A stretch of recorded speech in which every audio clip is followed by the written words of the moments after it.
Hey there guys, it's Celine. It's Monday, the 20th, yes, of December 2021. And this is my kind of, I think my favorite graveyard, churchyard, annex graveyard, close by in my own town. Haven't got anybody lying here of my relations or relatives, family, those people that I'm related to, because I'm not from here. But this is really quite pretty, and I tried recording here before, a couple of months ago, before Halloween, I think.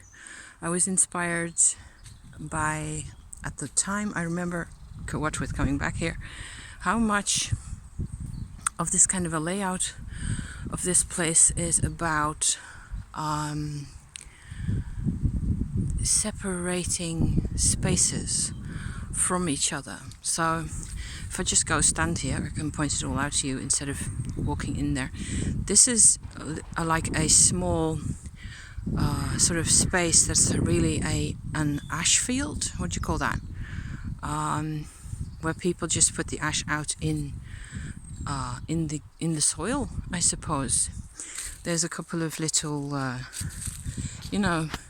bits and things that people put in there to commemorate what they did and what happened and so on. But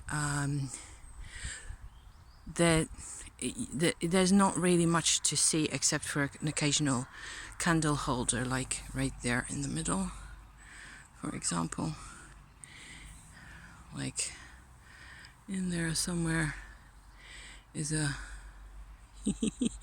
there's a couple of candle holders sitting right there. So let me zoom back out. There's a space where people actually put their urns in the wall over there. And there's a place where there's children's graves as well. However, that's not really what I'm all that interested in. I love the fact that they just leave this old sycamore tree out. It's completely dead and gone. I think it's dead. Doesn't really seem to have any live branches. Maybe up there might be still some life in there. That looks just kind of too springy still to not be alive. I don't know. We'd have to come back in springtime. Still, it's a gorgeous tree, and they're just leaving it as is, which is gorgeous because it's a monument by itself, right? At least in my opinion. One very large grave plot, cemetery plot for an important family. The interesting thing to me really here is that all those graves over yonder and this one and the rest of the cemetery really is all, I'm going to go back a bit, that's all Roman Catholic. However, this bit over here in front of the very strong sunlight, because it's really low and tomorrow is actually solstice, it seems to be kind of appropriate to be filming this finally. Because at the time when it was Halloween, I was going to do this, somebody was doing construction work nearby and it was just impossible. So this plot over here with these, I think 8 or so graves in total, 7 or 8, is actually Protestant. Because the people who are here, they belong to a Protestant family that actually owned or still owns maybe the sort of a, it's not really a castle, it's like an important house, okay, nearby here. Maybe I'll be able to film some of that at some time also. I just felt always at the moment, I must say I'm quite comfy here.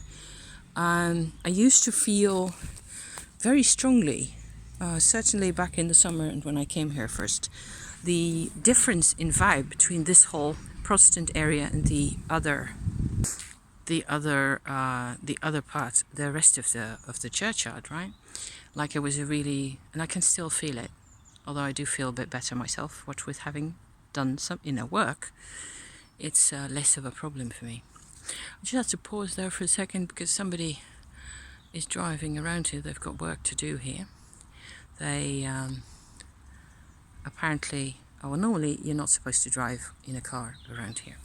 However, I have to, of course, show you the elephant in the room, which is the big, gorgeous old church tower standing here.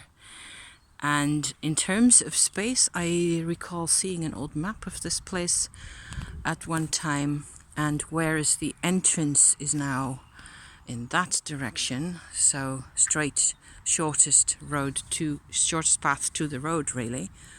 It used to go from this big important church building right down to where you see those cypress trees over there, and then throughout the longest route really. So I thought that was kind of different. The approach is different, but the tower is still here. I seem to recall there used to be an actual church building here. I just have to go and see whether there's a kind of an information notice board or something or other. There used to be. At least I think so. It isn't very lavishly decorated. It's very sturdy. The sun is shining on the bricks really prettily, and we will just have a tour around it like so.